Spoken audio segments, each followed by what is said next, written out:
پاکستان کا سندری آم اپنے مخصوص ذائقے، منفرد خوشبو اور مٹھاس کی وجہ سے پوری دنیا میں جانا جاتا ہے۔ تاہم کم ہی لوگ یہ جانتے ہیں کہ اس پاکستانی سوغات کے تانے بانے بھارت سے جا ملتے ہیں۔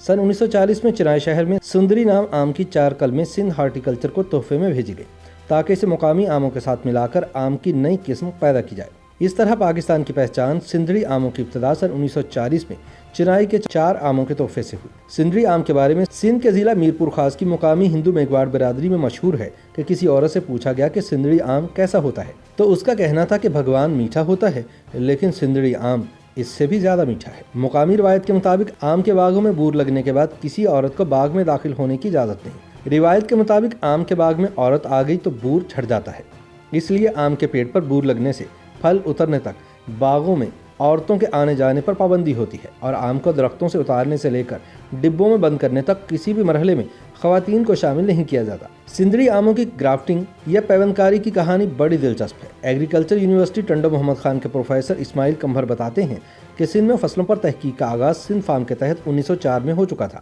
لیکن زراعت کے شعبے میں بڑی تبدیلی سکھر بیراج کے بننے سے آئی۔ سن 1923 میں سکھر بیراج کی تعمیر شروع ہوئی جس نے خطے کے بڑے نہری نظام کی بنیاد ڈالی۔ نہروں کے اس جال نے پانی کی رسائی ان علاقوں تک بھی کر دی جہاں پہلے کاشتکاری نہیں ہو رہی تھی۔ مزید اچھی فصلوں کے حصول سے زرعی کالج اور تحقیق کا میدان کھلا۔ سندھ کا سب سے پہلا ایگریکلچر کالج کنگ جارج پنجم انسٹیٹیوٹ آف ایگریکلچر سن 1940 میں قائم ہوا جس کی باقاعدہ ایک ایگریکلچر کمیٹی بنائی گئی۔ سابق وزیر اعظم پاکستان محمد خان جنیجو کے والد دین محمد جنیجو اس ایگریکلچر کمیٹی کے رکن تھے۔ کمیٹی نے فیصلہ کیا کہ پیداوار بڑھانے کے لیے ہندوستان کے دوسرے علاقوں سے مختلف پھلوں اور اناجوں کے بیج اور کلمیں منگوائی جائیں۔ آم کی کلمیں منگوانے کے لیے آج کے چنئی اور ماضی کے مدراس ہارٹیکلچر نے سندھ ہارٹیکلچر کو 4 آموں کی کلمیں تحفے میں بھیجی تاکہ اسے مقامی آموں کے ساتھ ملا کر نئے کلمی آم پیدا کیے جائیں۔ چنائی سے بھیجے جانے والے آم کا نام سندری تھا۔ چنائی سے آئی ان 4 کلموں میں سے 2 محمد خان جنیجو کے دادا دین محمد جنیجو کو دی گئی اور باقی 2 ڈاکٹر سمد کاچیلو کو دی گئی تاکہ تجرباتی طور پر سندری آم کو مقامی آم سے ملا کر آموں کی ایک نئی قسم بنائی جا سکے۔ لگائی گئی تجرباتی کلموں کا تجربہ انتہائی کامیاب رہا اور پھر یہ سلسلہ چل نکلا۔ آج سندری پورے پاکستان کی نہیں بلکہ بیرون ملک بھی آم کی پسندیدہ قسم ہے۔ سندری آموں کی پیداوار پاکستان کے کل آموں کی پیداوار کا 63% ہے۔ دین محمد جنیجو کے کام کو سن 1952 سے ان کے بیٹے محمد خان جنیجو نے آگے بڑھایا۔ جنیجو فارم 150 ایکڑ رقبے پر پھیلا ہوا ہے۔ یہاں تقریباً 1200 سندری آموں کے پیڑ ہیں جن میں سے کچھ درخت 60 اور 70 سال کے ہیں اور کچھ 40 برس پہلے لگائے گئے تھے۔ سندری آموں کے باغوں کا خیال میرپور خاص کی مقامی میگواڑ برادری رکھتی ہے۔ سندری آموں کے بیوپاری چلونمل میگواڑ باپ دادا کے زمانے سے سندری آموں سے جڑے ہوئے ہیں۔ ان کا کہنا ہے کہ ہر سال ہی اچھی فصل آتی ہے۔ سندری آموں کی 3 اقسام مارکیٹ میں آتی ہیں، ایک سفید سندری ہے، ایک کالی سندری اور ایک قسم زیادہ مشہور نہیں ہے۔ سب سے اچھی قسم سفید سندری ہی سمجھی جاتی ہے۔ سندری آم کی خاصیت یہ ہے کہ ذائقے میں اچھا ہے اور پکنے کے بعد 20 روز تک خراب نہیں ہوتا، یعنی اسے لمبے عرصے تک محفوظ کیا جا سکتا ہے۔ سندری آموں کے ایک آڑتی جرم داس ابھوجو کا کہنا ہے کہ سندری آم دوسرے آموں کے مقابلے میں زیادہ میٹھا ہوتا ہے، اس کا چھلکا پتلا ہوتا ہے اور گودا بھی زیادہ ہوتا ہے۔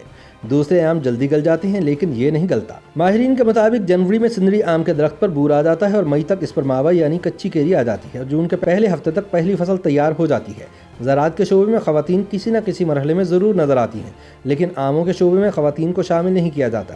اس کی وجہ بتاتے ہوئے مقامی افراد کا کہنا ہے کہ یہ ایک روایت چلی آ رہی ہے کہ بور لگنے کے بعد خواتین باغوں اور باغیچوں میں نہیں آتی۔ شبیر کمبھر کہتے ہیں کہ پانی کی کمی میرپور خاص اور خاص کر سندری آموں کو نقصان پہنچا رہی ہے جس سے ذائقے پر فرق آتا ہے۔ اس بات کی تائید مقامی زمیندار ناصر حسین خانیو بھی کرتے ہیں۔ ان کا کہنا ہے کہ پانی کی کمی، اچھی کھاد کا نہ ملنا اور زمین کی نمکیات سے سندری آموں کے وزن اور مٹھاس میں کمی آئی ہے۔ پہلے آم 1 کلو سے 1.5 کلو تک کا بھی ہوتا تھا۔ ان علاقوں میں جہاں کھاد اچھی ہے، پانی زیادہ ہے، وہاں آم پہلے جیسا ہی ہے۔ سندری آموں کے باغ کو دیکھنے کے بعد کہاوت صادق آتی ہے کہ دادا لگائے پوتا کھائے۔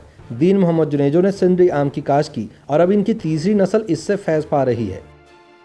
YouTube پر گوگلی نیوز دیکھنے کے لیے youtube.com کی سرچ بار میں googly news T V type کریں۔ گوگلی نیوز کے پیج پر سرخ رنگ کے سبسکرپشن والے بٹن پر کلک کرنا نہ بھولیے۔ YouTube پیج پر اپلوڈ ہونے والی ویڈیوز سے باخبر رہنے کے لیے بیل آئیکن پر کلک کیجیے۔ آپ کو ہر نئی ویڈیو کے بارے میں نوٹیفیکیشن موصول ہو جائے گا۔